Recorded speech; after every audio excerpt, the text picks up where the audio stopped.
Welcome back. You're listening to the Fifth Down Fantasy Football Podcast. I'm your host, Johnny Slokes. And with me, as always, is my partner in crime, K-Mill. Yo.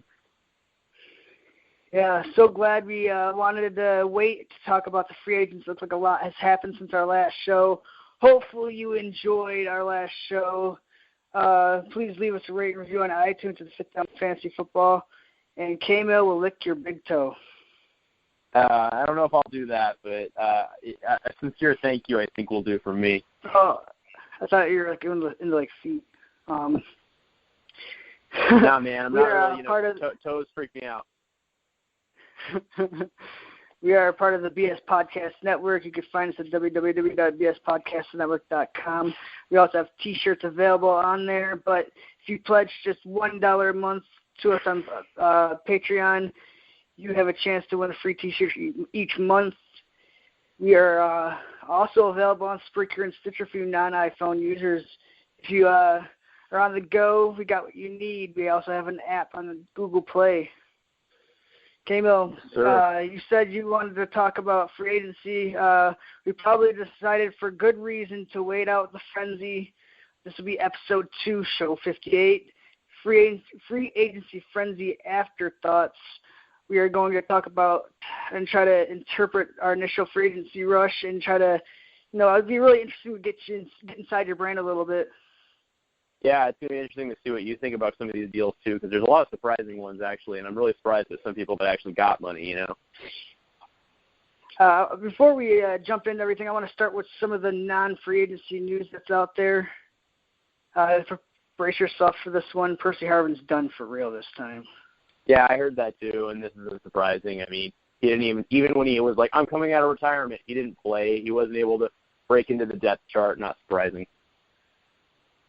Martavis Bryant is not yet reinstated.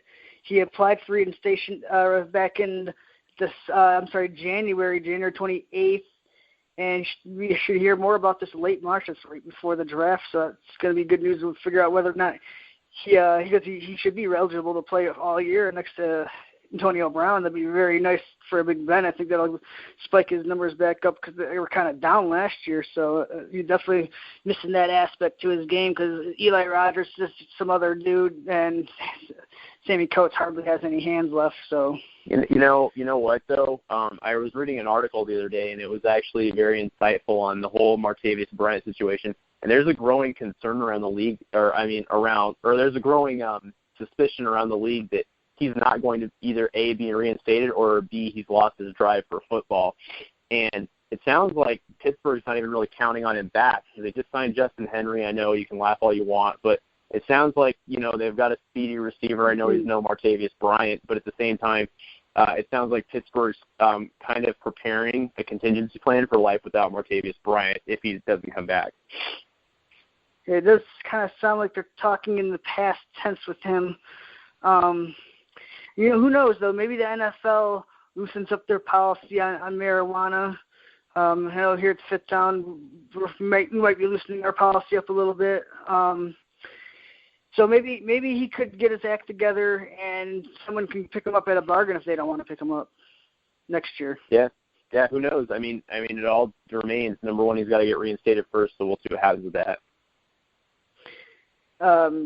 Jay Cutler, not yet signed yet. He is linked to the Jets, though. Doesn't that just seem like a good spot for him if he wants to start somewhere? That's probably his only option. It seems like teams are starting to really play hot potato with Brock Osweiler, so it's really no good spots for him.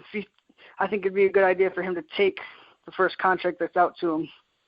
Yeah, honestly, if I'm him, I'm not even worried about a money amount. I'm just worried about having a starting job. If he still wants to be an NFL quarterback, I think that the Jets might be his last beacon because I'm not too fond of Denver bringing him back, and I don't think with all the bad blood there, he's going to go back to Denver. So, I think that might be his only option. I know this might have brought a tear to your eye. DeMarcus Ware retiring after 12 seasons. The past 3 with Denver, previous 9 with Dallas. He had 138.5 sacks. That's good for 8th all-time. He got that in only 178 games.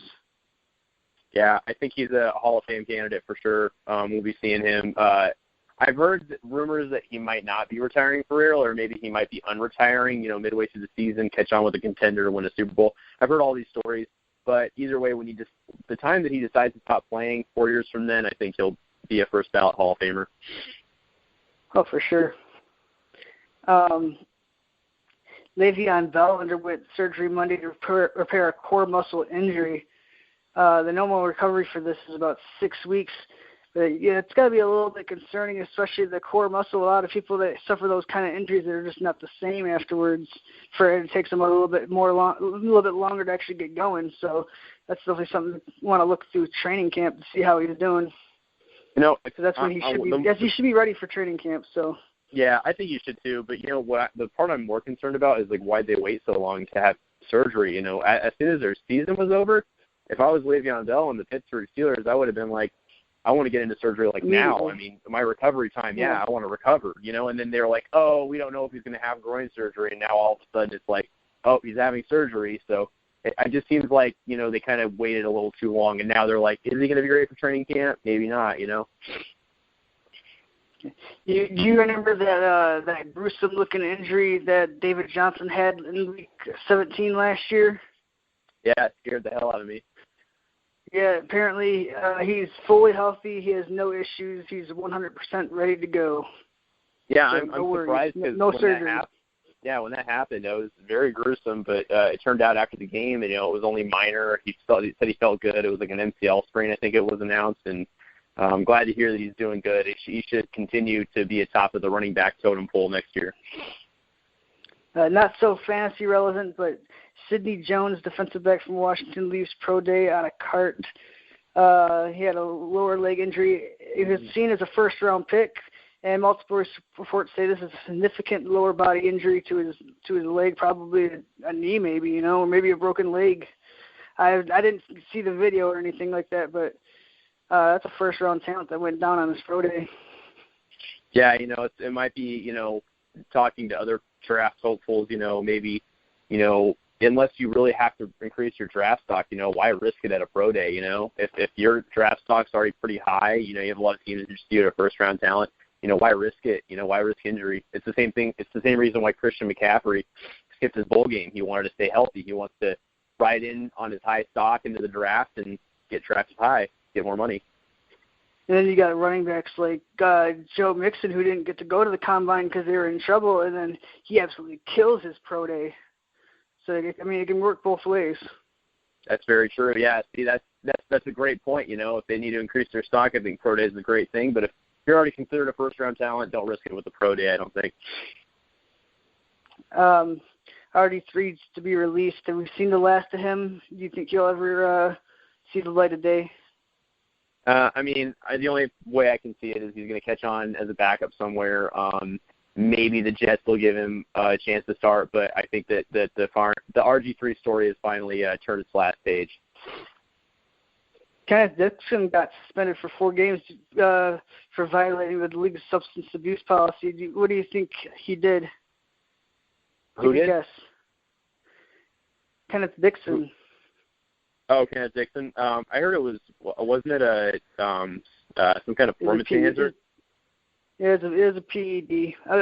It's probably something to help him get over his knee injury. It's going to be the second season in a row where he's going to miss a quarter of the season. Yeah, too bad for a guy that looked like he had some pep in his step. He had some flashes last year where I was like, wow, he looks really good. He could be the next guy, but obviously this isn't help his case.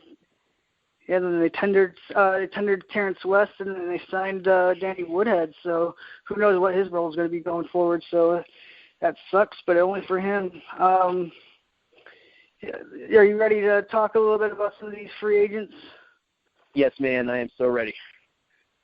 I guess we could start the quarterback position, and I guess the biggest story about the quarterbacks is, the big drama has been Tony Romo. Where do you see him ending up? Man, it pains me to say it, but it's at this point the overwhelming consensus is that he's going to go to either Houston or Denver. I feel like Denver's going to do it, and I hate that idea. I don't think that he's a good fit. I think that he's the man of glass, number one, and I definitely don't want Denver trading for him because I think he's not worth trading for. And I definitely Maybe with an incentive-related contract, I think he would be a good fit. But I think Denver has some good options at quarterback, and I think that even with Romo this year, I think that they're a year away from winning a Super Bowl. They have a championship caliber defense, but I feel like Houston is going to be the ones to pony up for him because Bob McNair, the GM, he was completely admitted his mistake with Brock Osweiler, and now he's just like, he doesn't care. He's willing to throw any amount of money at anybody just to win a championship. So I feel like if Denver and Houston get into a bidding war, I feel like Houston's going to win because they obviously did it with Brock Osweiler a year ago. Yeah, I think it makes more sense for Houston to go after Romo. I think that the Broncos could be a playoff team with Trevor Siemian at the helm, or maybe not Paxton Lynch. I didn't really like what I seen out of him last year, but I think they could build something off of Trevor Siemian. I think they can get to the playoffs with him at the helm. He's not the greatest quarterback by any means. He's not the end-all-be-all. He's not your franchise quarterback. He's just a good enough quarterback for right now. He's a stopgap, exactly. I think it makes a lot more sense for Tony Romo to go to Houston because, Houston was a quarterback away from, I think, being a Super Bowl caliber team. They had one of the best defenses. They had a run game, but they needed to build their offensive line a little bit. But if they can get a quarterback, that would help out a lot. Definitely. I totally agree. Houston, really, I believe they could have given New England in the playoff game last year a run for their money because I was surprised at how close they played them last year. I thought it was going to be an absolute blowout, and they actually, they held their own for a little bit, and then it got a little out of hand. But, I think they're really a quarterback away and, building that offensive line. If Lamar Miller can stay healthy all year, I think that these guys are definitely a contender for sure. Well, Houston did say that their number one priority was to upgrade the quarterback position. And so far, I don't know if that means they're going to do it through the draft or they're going to do it through free agency, but here is the quarterbacks that remain on the free agency. Jay Cutler, we talked about him possibly going to the Jets. There's Kaepernick, there's Fitzpatrick, Geno Smith, RG3, Matt Castle, Josh McCown. These options are getting pretty ugly now. So I'm thinking they need to go after Tony Romo, but the Cowboys are going to say they're going to want to wait it a little bit. So we'll see what happens. See how it all. It's going to be it's going to be something that's going to happen real quick when it does happen. Yeah, it's going to be exactly like the Peyton Manning situation where, he took a free agency tour and no quarterbacks were signed during that period because everybody was waiting for the big Peyton Manning domino to fall, and I think it's the same thing with Tony Romo. Once that Tony Romo domino falls, then all these other quarterbacks are going to get signed because there's kind of tension. They don't want to do anything, and I think they're all waiting on Jerry Jones to release Tony Romo for real. Yeah, I think that Tony Romo, he's definitely not going to go to like a bottom dweller team. He's not going to go to like the Browns, or he's not going to go play for like San Francisco. He's going to go to a team where he can contend, and that's going to be either Denver, Houston. My bet is though he's going to go to Houston. I feel like that's my opinion too. I feel like he is going to go to Houston. I feel like Bob McNair, he's willing to throw whatever amount of money that needs to have a Super Bowl won there. So he'll win a bidding war with anybody. Those other quarterbacks that I mentioned, Kaepernick, Fitzpatrick, Geno Smith, RG3, do you see any of these guys getting signed anywhere to possibly start?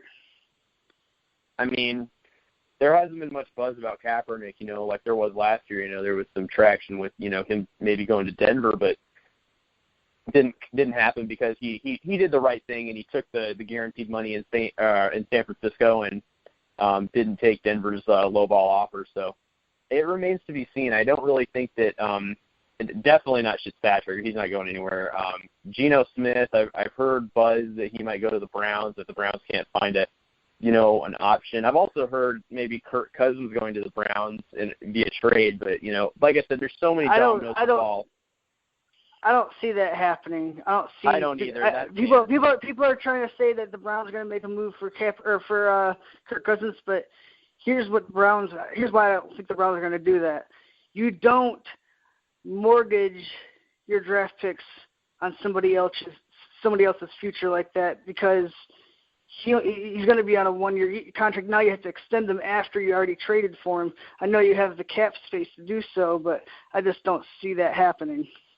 Yeah, I don't either. I think that's very. Especially they couldn't get Terrell Pryor back. Yeah, but as far as everything goes with like Kaepernick and all these other bottom dweller quarterbacks, they'll catch on as backups somewhere, or who knows? A team starter goes down midseason. Hey, they might be ringing Colin Kaepernick's phone, mid-season. So we'll see what happens. But I really don't see that a lot of these guys will get a chance to start anywhere. Let's talk about some of the douchebags that did sign. Chicago, they didn't keep any of their quarterbacks. So they're letting Jake Cutler go. Matt Barkley went to San Francisco. Hoyer went to San Francisco. They currently have no quarterbacks. So yeah, they're definitely in the market. They have Mike Glennon. Remember? Well, that's where I was coming to. Their grand scheme was like, let's throw money at a guy that has 30 career touchdowns, and he's 5-3 as a starting record. It's 5-13. Let's throw $45 million at him, and then we're not going to re-sign Alshon Jeffrey for him though. But we'll give him Marcus Wheaton. Yeah. Well, you know what though, Mike. I forgot totally where I was going with that. I'm just saying is that their big splash? Is that what they're going to do? They really believe that Mike Glennon is the man. He's not going to get he's not the total answer. You know what though? He feels like Brock Osweiler did in free agency last year. He feels like the exact same thing. Like he's getting that hype, and then he's going to get that contract, and then his playing is going to take a decline. Next year he's not. He's like, where have we seen this before, right? Yeah, it feels like I'm watching a VHS recording of it. Like I guess they truly do say that this league is a copycat league. Oh, you fucked up, let me fuck up too. So that way we're even.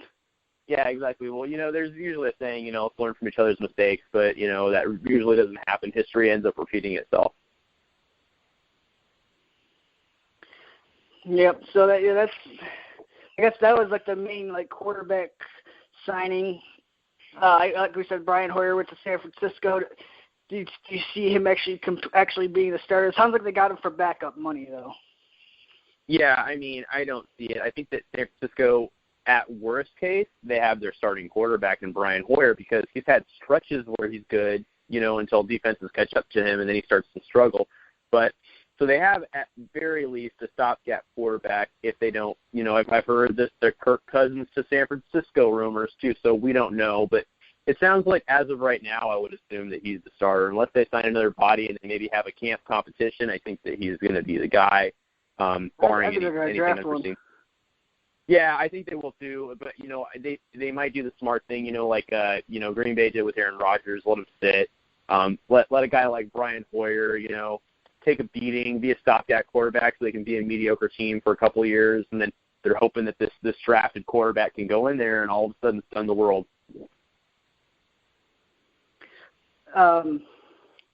Before we move on from the quarterback position, I just want to talk a little bit more about that trade that Houston did with the Browns.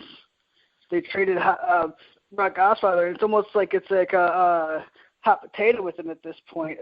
Who knows where he's going to land? Do you see him just getting cut? Yeah, I think that they will. I think that the Browns have said that they've got calls. I don't really buy it because with his play last year, I don't think anybody wants him anymore. But I read an article the other day, and it actually brings up a really good point. Think about it. John Elway was going to sign Brock Osweiler for like $16 million, last year when the Houston Texans outbid him, and then he went to Houston. But think about it. He could have Brock Osweiler back now. They can bring him back in for the league minimum. He's already familiar with most of the playbook. Things have changed, new head coach and stuff like that. But there was some talk that maybe John Elway could bring him in for so cheap, and then him and Trevor Siemian could have a quarterback competition in the offseason, to who gets to run the offense next season. So I do kind of like think, wow, maybe he could be had on the real cheap, for the league minimum. So why not? But that remains to be seen. I honestly think that it probably will be a hot potato thing, and I think he's going to be a free agent quarterback, and I don't think that he's going to start anywhere next year. Alternative facts, fake news.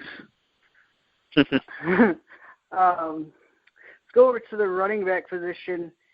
Eddie Lacy, he goes to Seattle on a one-year contract worth $5.5 million. I believe $3 million of that is guaranteed. How does this shake up their backfield now? I mean, who is hurt by it? Is there anyone that's not affected?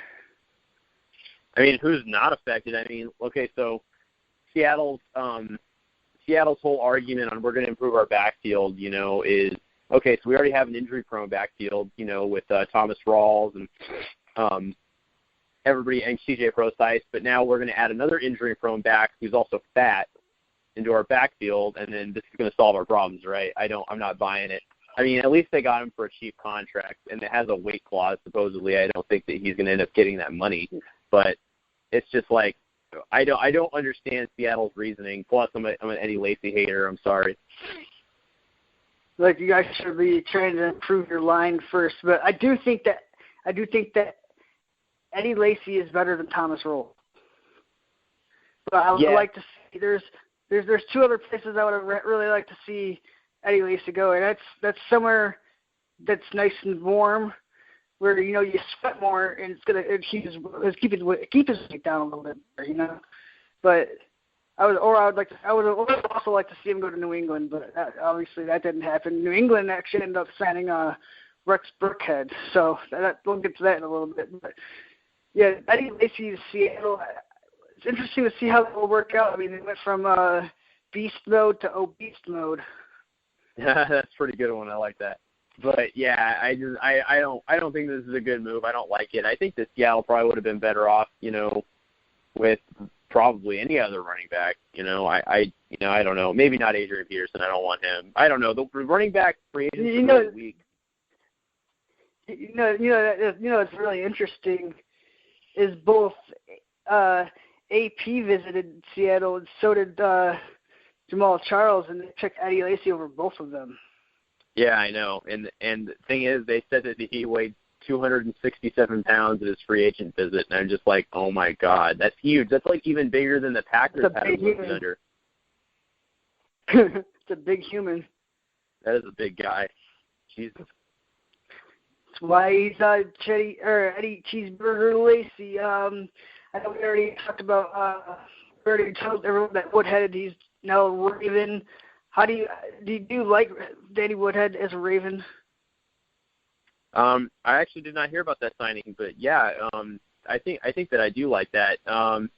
It's kind of really evolving what Baltimore's running game is going to be next year, because there's just so many bodies in there, so many moving parts. But I think that he could be utilized. I mean, sort of in the way that is his name Juszczyk? I don't even know, the one that got signed to San Francisco. I can never pronounce his name. Yeah, Juszczyk. You can't really call him a fullback. You can't call him a tight end. He's like an H-back. Yeah, exactly. So I feel like he would be utilized in the same sense. They kind of filled that hole with losing him to free agency. But yeah, I think Danny Woodhead's a more dynamic threat than him. So I do like that. Think about just when Ray Rice was there and all the passes that he was catching. Danny Woodhead, he's the one guy that he actually has a specific role on any team that he goes at. His role remains the same. He's third down running back that will not be taken from him. That really cuts into Kenneth Dixon's value. It really says a lot about Kenneth Dixon, especially that they've probably seen the suspension coming. They're like, well, let's get Danny Woodhead. I like that move. They're going to keep tearing us around, so he's going to be the guy running between the tackles. Maybe they add in like another guy through the draft, but Danny Woodhead's going to have a role no matter what. Yeah. Yeah, like you already touched on, you going to San Francisco. Yeah, Burkhead, England. I was so disappointed when I heard this news, because I was hoping that Burkhead can go somewhere and get third down duties and be that kind of like that slasher third down type of running back. and now he goes to New England, who they already have Deion Lewis and James White. So, I mean, that's really disappointing in my opinion. Yeah, it's going to be interesting, man. New England's starting to have a really crowded backfield, depending on, what happens to LeGarrette Blount. So, like, James White, Deion Lewis, and now Rex Burkhead. It's going to be confusing. It's going to be crazy to see what Bill Belichick comes up with, all these different sets that he can put these different guys in, because he's definitely good at maximizing guys with skill sets. But, yeah, I feel like that was a waste. I feel like he really could have carved out a bigger role on a different team. But, it is what it is. Yeah, it's too bad. I picked him up in a dynasty league, a speculation that he might go somewhere nice. Who knows? Maybe Deion Lewis goes down with an injury. I'm not hoping for that though. Tolbert goes to Buffalo, run heavy offense. It just assures they're going to continue to run the ball more. They're not interested in trying to throw the ball. Turbin resigns with Indianapolis. I only bring up Turbin resigning with Indianapolis because currently it's him and Frank Gore in the team right now. Frank Gore is an aging running back. It would not surprise me if they do not go out with a top-flight running back in this year's draft, that Robert Turbin could lead the team in rushing yards and touchdowns. Wow, that's a very bold prediction because I personally hate Turbin. And I think that Indianapolis' strategy has been really stupid. I think they definitely – this is the year that they need to draft a running back because – They need a young body in there. They need a young body that's going to actually develop, though. Like, I don't know, maybe a guy like Joe Mixon. I think he could definitely help. I don't want. I mean, that'd be nice too. I could also see Christian McCaffrey going to them. No, man, I'm a homer right now, and I'm hoping that Denver drafts him. Daddy Eddie. Eddie McCaffrey, he played for him, and I feel like that'd be a good fit. It'd be a good crowd pleaser, to say the least. I want him to go to either Indianapolis or I want him to go to New Orleans. And fuck that, he's not going to get used in New Orleans. I think he would. I don't think they particularly like Mark Ingram very much. They like to throw the running back a lot. That's what McCaffrey can do. Yeah, it's true. Whittaker, he resigns with Carolina. Who we haven't really heard about is a lot of free agent running backs haven't been signed yet. Have you noticed that? Yeah, it's the same thing. It's a domino effect. And plus, this free agency class is really weak. Think about it. Probably the best name on that board right now is probably Latavius Murray, and he hasn't been signed yet.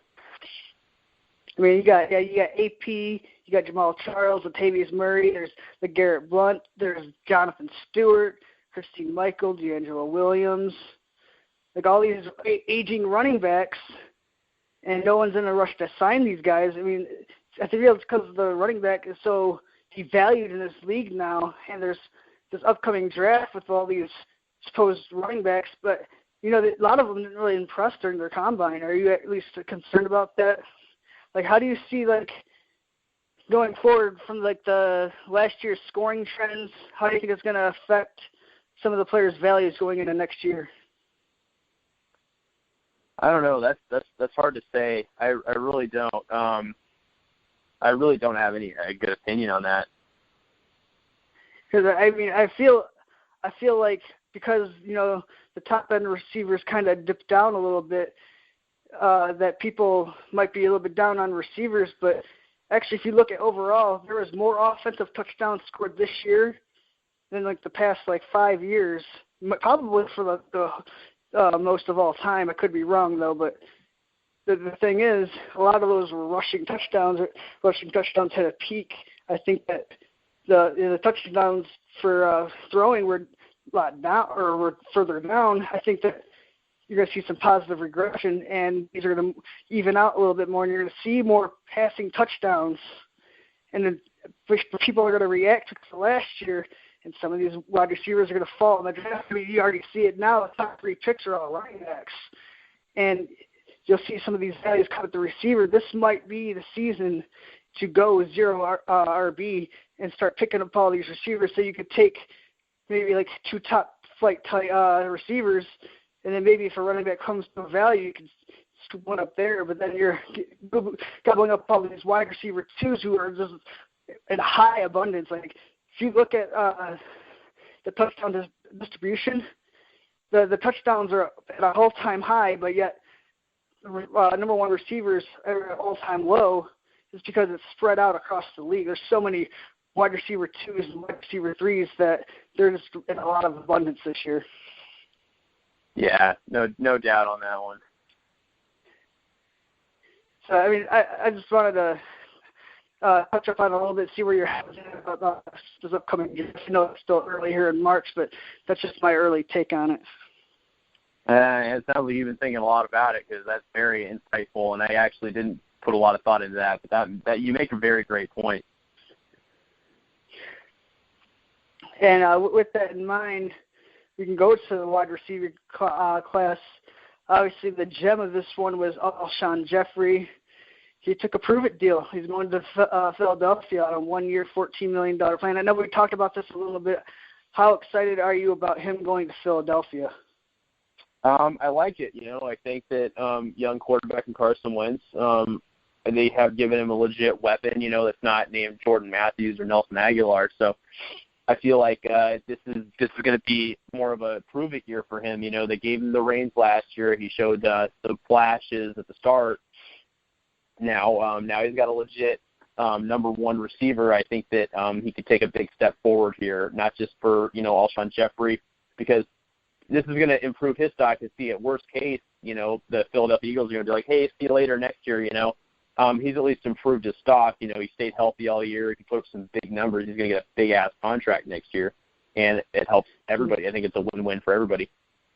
He's basically getting an extra year to get that monster contract that he couldn't close with Chicago. I believe that Chicago did make him an offer, but he didn't take it. Yeah, I think he wanted out, and I think he needed to change the scenery, and I'm happy for him. At Philadelphia, they added Alshon Jeffrey, they added Torrey Smith, now they have Jordan Matthews, they got Zach Ertz, and this could be a pass-heavy team with a lot of volume. I think that there's enough volume in that offense to support 2 wide receivers, possibly a tight end. I heard that they might that Ryan Matthews could be a cap casualty, and then he could be cut. Does that mean they're probably going to go in a different direction, maybe draft a running back in the upcoming draft? Yeah, I see anticipating. I see them keeping Ryan Matthews. Obviously he's had his health issues and his fumbling issues, but I feel like they will draft a running back, and then they might have the two of them split work. Or they might bring in a guy like Adrian Peterson or something, hoping that maybe he could stay healthy for a season, and then we can see what happens with that. I don't know. Yeah, I mean, there's going to be these guys. They're going to be somewhere, but they're not going to get the volume of the carriers. They're going to be in some time carriers. I identified at least 21 different teams that could potentially draft a running back this year. Anyone that even has a slight running back, they're going to draft. They're going to try to take a chance in this draft. And these running backs, they have to play for somebody. So you're going to see a lot more timeshares going up across the league. Like even guys that you thought were safe, like C.J. Anderson, for instance. Like I know he plays for the Broncos, that's why I pointed them out for you. I don't know how secure his job is. I mean, maybe they bring somebody in and that turns into a timeshare. Like Jonathan Stewart, he's not going to be the bell cow anymore. He's going to go somewhere, be like maybe like a 2-down thumper. But his 1,000-yard seasons are done, So there's a lot of aging running backs that are going to be in more timeshares. Yeah, no, I totally agree with you. I think that, I don't think anybody's job is safe, especially with C.J. Anderson. I know that Capri Bibbs showed some stuff last year, but I think that they're going to bring either another running back in through free agency or the draft. And they're gonna push him, and they're gonna see, you really want it. And I feel like Christian McCaffrey is a good fit for that offense. They just really do. Not just being a homer. I think that they bring him in, and then not only that, he's just a movable chess piece, but he's a guy that could push C.J. Anderson. C.J. Anderson will start next year, but the year after that, it could be the Christian McCaffrey show. Terrell Pryor, he leaves Cleveland. He signs a 1-year deal with Washington worth $8 million. He'll be alongside with Jameson Crowder, what's his face, Josh Doxson, now Jordan Reed. Hopefully they can retain Kirk Cousins. Yeah, so yeah. A nice little pickup for him. I mean, I hope so. I sure hope so. Djax to Tampa Bay, how much do you think that affects that offense? Gives them another element? Jameis Winston led the league last year in deep ball passes. I think he had like 89 attempts. It was most in the league, and now they get one of the prolific deep ball threats of all time in Deshaun Jackson. I'm very excited about this pickup. I mean, you know that Jameis Winston's not afraid to air it out. It's evidenced by his 18 interceptions. Like he will gun it. So I mean, I'm really excited about this pickup. Yeah, I am too. I think this really adds another element. It's going to help Mike Evans, with get out of these double teams that he's seeing, and he's already prolific enough. I mean, the guy's an absolute monster, and now you got a guy that's going to, he's going to draw some coverages, and depending on what set they put him in, it's going to open things up for Mike Evans. So I think it's good news all around for the Tampa Bay offense. And with the uncertainty at the running back position for Tampa Bay, that's another team that could be a pass-heavy team. You kind of seen that at the beginning of last year. They were one of the most pass-heavy teams in the league before the second half of the season. They started running the ball a lot more when they had the lead. They actually had, I think, the highest rushing rate when they had the lead last year. So it'll be kind of interesting to see how their running back game works out, because if they have a lot of disarray with it, that they're going to be a passing team, and it's going to be really exciting. Yeah, definitely. Garcon went to San Francisco. So far, it looks like he's the number one receiver over there. He's lonely up there. He's got Hoyer throwing to him. Kenny Britt he fell for the bait. He signed with Cleveland, 4 years, $32 million. He's going to be the guy replacing Terrell Pryor. Do you still view Kenny Britt as the number one receiver over there, or do you think it's going to be like Corey Coleman taking over? I don't know. I don't know where this is going to go. Corey Coleman showed a lot of promise before he hurt his hand last year, before he fractured it in practice. But I don't think that Kenny Britt can be a number one receiver. I think that he'll be more of a supporting role. I feel like if anybody's going to be that guy, it's going to be Corey Coleman. I mean, he's never been that amazing talent that we think he is. He's the possession receiver that he's a chain mover. Yeah, nobody breaks out at the age of 30, and this, like that's like kind of fluky. You know what I mean?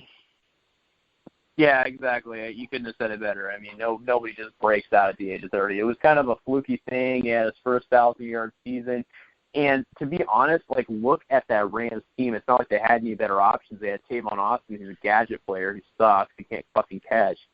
And then, I mean, they didn't really have a whole lot of options. Yeah, exactly. I feel bad for Kenny Britt. He has never had a quarterback to throw to. He's always been on all these shit teams. He's really just never had a chance to shine. Yeah. And I know we talked already about Brandon Marshall to the Giants, Torrey Smith to Philadelphia. Do you think that he can get his career rejuvenated over there? Are you gonna fall for the bait as him being a sleeper 2 years in a row? Simple answer, no. I don't think it's gonna happen. I'm sorry. I think that Torrey Smith, he didn't show me anything in San Francisco. I know he played on a shit team, but even with Colin Kaepernick, he wasn't able to do anything. He couldn't separate himself. Miami made a very boneheaded play. They overpaid for their own player. You don't do that. What kind of team overpays for their own free agent? They go out and they re-sign Kenny Stills at I think it was a 4-year, $32 million contract, and I think 20 of it was guaranteed. Yeah, I hate that idea, because think about it. I mean, they paid him almost number one money to be a number two. They were like, you're going to be a Sporting World of Jarvis Landry. And that was just absolutely stupid. There were so many options up there in free agency. They could have let Kenny Stills walk and gotten a better receiver, I think. I mean, he's not wrong to command that kind of money, but he shouldn't have gone to Miami. He should have gone somewhere else, and he probably could have made even more money. Yeah, and think about it too. Think about this too. I mean, look at what Marvin Jones got last year. Yeah. Well, but think about it this way. Look where Miami trended at the end of last year. They started becoming a run-first team with J.J. I know he slowed down at the end of the season, but I mean that's their dynamic, or at least that's how I view them right now. They're a run-first team, and you have two potentially number one receivers. I don't know what that means. So I hate this move. I think this is the dumbest thing that they've probably ever done. I mean, Kenny Stills, he's not a 7-touchdown kind of guy every single year. Like, he's not going to be able to sustain that. It really tells me a lot that they don't think the crew is ready to step in his spot. So that's really damaging to his stock. And they seem to really like him over there. So they're excited to get him back. Robert Woods, he moved back from Buffalo. He's going to the Rams. He's going to fill in the spot for Kenny Britt. Could you see him being of value this year, Robert Woods? Yes, yeah, I can. He showed flashes, and he's never really had a chance to prove himself. Think about it, his seasons in Buffalo, he was in a low volume pass offense. So I think that this is a good place where he needs to kind of separate himself. This is a prove it thing for him. Yeah, it's a 5-year, $39 million deal with the Los Angeles Rams, $15 million of it guaranteed.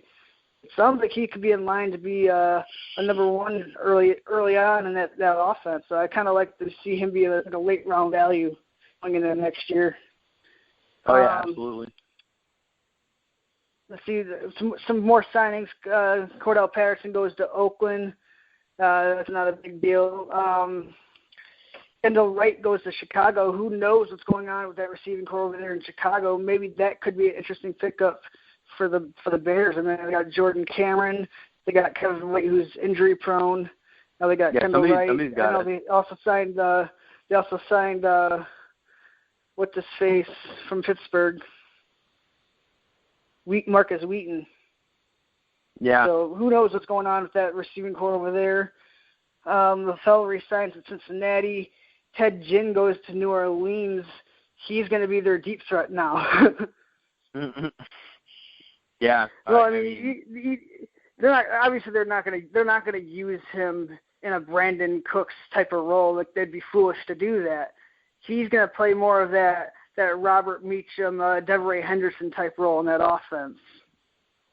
Yeah, to replace Brandon Cooks is just ridiculous. I think that's absurd. But it's funny that Ted Ginn got signed there. It's just this guy is just, to me, been done. And he said the other day, he said, Drew Brees is the guy that can extend somebody's career. I was like, well, you're kind of 30 and you're almost a burnout, so I don't think it's going to extend it too much. Well, I mean, he at least revived it a little bit since with Carolina. Because his career was kind of in the toilet before that. Charles Johnson signed a 2-year deal with Carolina. Carolina also made a 3-year deal with Rusher Shepard. So they're adding some depth behind that receiving core. They didn't go out and make any big signings at receiver like I were hoping they were doing. So who knows? Maybe they're going to try to be content with that receiving core as is. But I'd really like to see them add a big threat to that offense. Yeah, so would I. It's been far too long. Because, I mean, when are we going to realize that Kelvin Benjamin, he's not a good receiver? Devin Funchess is a replica of him, but he's a slower version of him. He's not as good a version of Kelvin Benjamin. Like, they don't have any legit receiving threats on that team outside of Doug Olson. Yeah, very true. They need a speedy receiver. I would say John Ross would be a good pick, but he's just too fragile. That would be a great pick. I mean, that's a pretty good replacement for Ted Ginn, don't you say? I would say so too. And I mean, he's fast. I think he's faster than Ted Ginn. I mean, even now, you know, even I would say even back when Ted Ginn was at the combine, he's faster than him. And he's the fastest of all time. Yeah, it is true. Fastest combine of all time. Did you? By the way, I hate to change the subject. Did you ever hear that back in the day when Ted Ginn and Chris Johnson, they were in the same draft, and there was a rumor going around that Ted Ginn had challenged Chris Johnson to a 40-yard dash and this and that, and they were talking a bunch of shit to each other, and then one of them threatened to shoot the other one, and it was just this big thing. I don't know if you remember that. I did not remember hearing that, but it honestly does not surprise me. I mean, they're both ultimate competitors, but, I mean, violence is never the answer. Don't do it, children. Do not do it, children. No, I did not hear about this. Who do you think would win a good fight between the two? I mean, I have to say Chris Johnson. I think he's bigger. He's definitely not as slender. You think that he has the better aim? I would say so. Yeah, I mean, he was CJ 2K for one season, and then he was CJ No K. All right. The tight end position, there wasn't a whole lot of big action going on with that. I know Martellus Bennett signs to Green Bay. That's probably been the big signing at the tight end position. Do you view Martellus Bennett as a top 5 option at the tight end position next year now that he landed in Green Bay? Yeah, I definitely do because, I think that he could definitely break in there better than Jared Cook did last year, and I think that, Aaron Rodgers loves to utilize targets. I know that, he likes to spread it around too, so I feel like Martellus Bennett could really carve out a nice role in that offense. I mean, it's going to be definitely interesting. They haven't really been like a tight end friendly team per se, and that's because they have so many receivers with talent. It'll be interesting to see how he is used. Is he going to be like a red zone threat? Because I know they got Jordy Nelson, but outside of him, they don't really have anyone else that's like a red zone threat. I know they also have Devontae Adams, so I don't see him returning another 12 touchdowns this year. So I do think I do like the move. I will say that. We know that the Patriots basically traded for Dwayne Allen for free. I think there was like Dwayne Allen, like a 6th-round pick for like New England's 7th-round pick. And that's who's going to be replacing Martellus Bennett over in New England. That kind of surprised me because I thought, New England was good at evaluating talent because Dwayne Allen's not a good football player. No, he's not. He's not a good football player. But they always make moves, and they always seem to work out. So maybe he could be a sneaky tight end too next year. I wouldn't definitely rush out to draft him. I wouldn't trust him with my life. Like I said, he's not a good athlete. He runs like a 4.9 40. So he's just not. He's not the guy. He's not the answer. His career. You know why I think New England made this move. I don't think it was necessarily because they think Dwayne Allen is a good football talent, because he's not. I think it's more because. He can block. Yeah, I think that's mainly the reason. Because think about it, he's going to be a backup to Gronkowski, so they really don't care about his talent, so to speak. But what they wanted to do, I think they really like Bill Belichick. He hates when players demand more money or this and that. He doesn't play that game with players. He's like, oh, you want more money? Then fucking walk. So I feel like with Martellus Bennett, he was like, I'm not taking a team discount. I want my money. Which he should. That's his right. You should go to free agency, get money. I feel like Bill Belichick was just like, fine, I don't give a fuck. Go ahead and get your money. And then he knew that there was going to be noise about it, so he traded Indianapolis next to nothing for Dwayne Allen, so people could shut the hell up. And now they have depth at the tight end position. And with Tom Brady aging, they are going to look to try to run the ball more. And Dwayne Allen is actually a pretty good run-blocking tight end. And they asked Martellus Bennett to do quite a bit of run-blocking last year, too. So I think that's the type of tight end that they're looking for now, because they want to go to more of a running game with Tom Brady aging. Because you look at the run-pass split ratio among the league, New England is actually the lowest on the list for one of the lowest on the list for pass rate. I think they only pass the ball 56% of the time. but they played at such a fast pace that Tom Brady still had like a shit ton of attempts, and there's a lot of volume because sometimes the pace of play is what really matters in that case. Yeah, and all jokes aside, I think that, one of these seasons, it's going to catch everybody's surprise because, Tom Brady is still playing at such a high level that it's going to surprise everybody the day that his play starts falling off, but it will eventually happen. And when it does, I think they're going to try to mask it as much as possible, too. Yeah, and that's what I think. I think that they're loading up everywhere else. They're bringing in guys like Brandon Cooks, guys that will, even when his play drops off, it's not going to drop off so drastically. They're going to have players, supporting members to mask it, but then eventually one day they won't be able to anymore. But I agree with you. I think that they're trending more towards the reliability on the run, and I think that that's why they're bringing in. So they have so much depth at running back right now. Think about it: LeGarrette Blount, Deion Lewis, James White, now Rex Burkhead. I mean, they're doing a good job of it.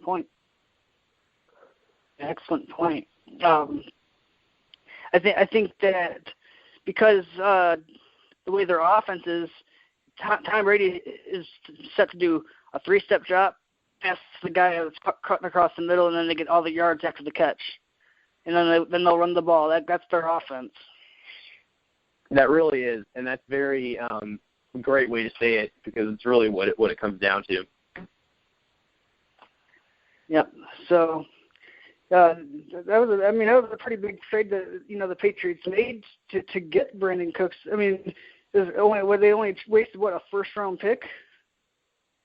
I mean, yeah, but think about it. They instead of basically taking a gamble at the 32nd pick, they get a proven, wide receiver. They get a guy that was a number one, for a couple of years in New Orleans, and they get him, and they don't have to take a gamble on a draft pick, And they said they absolutely will not trade Garoppolo to the Browns. So maybe that's saying that maybe he's the quarterback of the future after Tom Brady departs. You know what? Do you see him possibly being traded? And that's what really surprises me about this whole thing is that I thought that was the dumbest thing ever. I was like, dude, New England's going to cash in because the Browns are going to be stupid enough to ship him a first-round pick for Garoppolo and a couple other picks. And I'm like, this has Brock Osweiler written all over it. He plays a couple of good games, and now all the hype's on him and stuff like that. And I'm really not sold on Garoppolo, but it makes me sold on him, the fact that the Patriots are so against trading him when they know they can make a quick profit because Bill Belichick's all about making great deals. And, if he knows that he can flip Garoppolo for a couple of nice picks right now, I'm sure that he would have done it already. But if they're really sold on Garoppolo, they must be keeping him because they think that he's the guy of the future. Have you heard anything about Trevor Siemian possibly being traded to the Jets?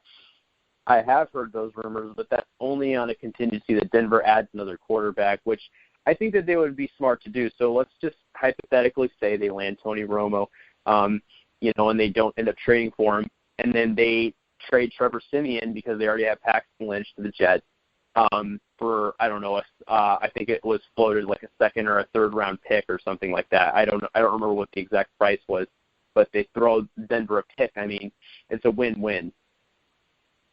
I think it's a good idea for Denver to shop Trevor Siemian. If they do happen to get a third-round pick, that's a good jump in value because I think they wasted was either a late-round pick or used undrafted talent, and now they're getting a third-round pick out of them.